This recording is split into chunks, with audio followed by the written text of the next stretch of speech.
Thank you, Jamal. Thank you to the organisers and Microsoft for inviting me.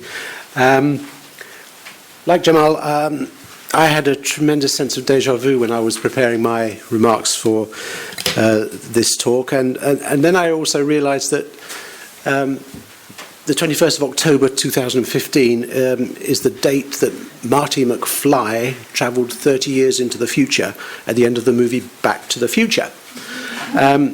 He arrived in a world of flying cars and hoverboards, and when a can of Pepsi cost $50. Curiously, there were no smartphones, and there was still no digital single market either. So you see, the overall vision of a digital single market is not new. The aim, to foster an innovative single market for digital goods and services while protecting fundamental rights of citizens and consumers. That's a similar vision that was articulated not in 1999 but earlier in Jacques Delors' Growth Competitive Employment White Paper, the Common Information Area. It may even go back before that, but that was as far back as my memory would take me. So now, like, Back to the Future, the Common Information Area that was articulated then wasn't able to foresee exactly how ICTs would develop and how they would transform our economy and society. But my point is that the need for a digital single market was foreseen at least 2 decades ago, more. So we've been here before, and it's not entirely clear how we are going to progress and actually get to this point.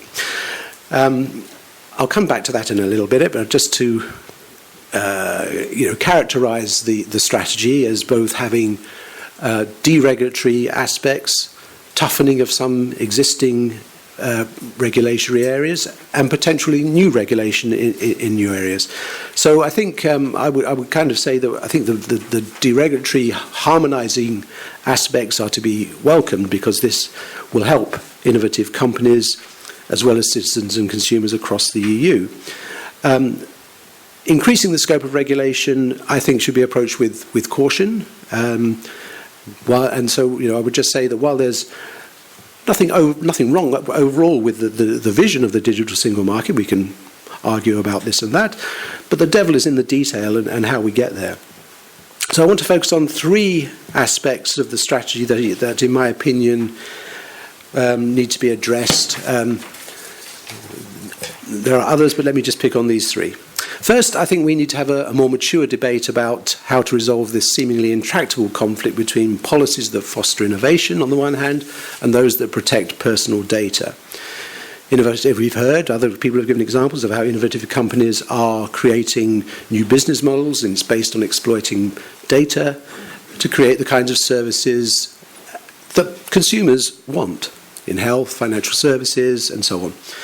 But at the same time, we see regulation as exemplified by the GDPR, which is sort of grinding on, is becoming more strict, and compliance is becoming more onerous, especially for these kind of innovative companies that we are hoping to encourage. So I think we need to kind of really have a more mature debate about this. And in the end, I believe that it's possible to foster both innovation and protect privacy, but only if we take a radically different approach to data protection, one in which we allow citizens to own their own data, put them in control so that they can decide whether and how third parties may use their personal data in which ways. It'd be up to individuals, of course with the assistance of trusted intermediaries, to manage decisions about their personal data. So I think that to me is a kind of fundamental way of kind of breaking this conflict that we see between how do we let companies innovate and how do we protect people's personal data. And that leads me on to a second aspect that I want to highlight, and that is what I would see as a sort of growing tendency to conflate unrelated issues just because they are seen as digital. The muddling of innovation with data protection is one example, but let me mention a few others. The negotiations over the telecom single market package, for example, ended up in a very messy horse trading over roaming and net neutrality. Cybersecurity has become muddled with a debate over government surveillance and questions about international trade and competitiveness questions. And as I see it, the need for appropriate telecoms rules are now being sidetracked by calls for a level playing field and regulation of online platforms and so on. So while each of these are important issues regard to the digital single market, I think the point I'm trying to make is that we need to consider each of them on their own merits. On the question of online platforms, regulation of platforms. Of course, it's legitimate that we understand better how they operate and we need to gather evidence. And that, I think, is fine. But I think we have to be careful about leaping to conclusions. And I think that there is a tendency for some people to have already decided before there's any real evidence.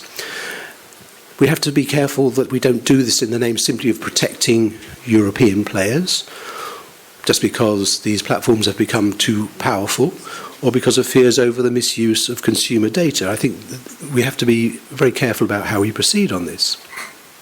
And not least because I think we also have to see where existing legislation is already adequate to deal with any of the real problems that may exist. I don't want to, just as I'm saying we shouldn't leap to conclusions, I'm trying to keep an open mind about it, but I'm, concerned that others have already leapt to those conclusions. And just as an aside, for those that are interested, we're organising a seminar on this topic at SEPS. In fact, there's one going on right as I speak in SEPS, and we have another event on platform regulation coming up on the 17th of November. So turning to my third point, what I see as really the biggest obstacle to creating a digital single market. I started by saying that we'd been aware of the need for this for more than 2 decades. It's clear that the pace at which technologies are developing is outstripping our ability to reform regulation and to modernise. So, the example of the telecom single market package. Essentially, what we now have is a framework which is 10 to 15 years out of date. It's focused on the world of voice communications, SMS, broadcast TV, and that's increasingly anachronistic. In large part, this is because of the failure of the member states, because they tend to act in their own short-term interests rather than the long-term, and it tends to favour incumbent interests. But if we want Europe to be more innovative and competitive, we have to look to the future, we have to embrace these technologies, and we have to kind of get on with it. I'll stop there and leave things for the debate. Thank you.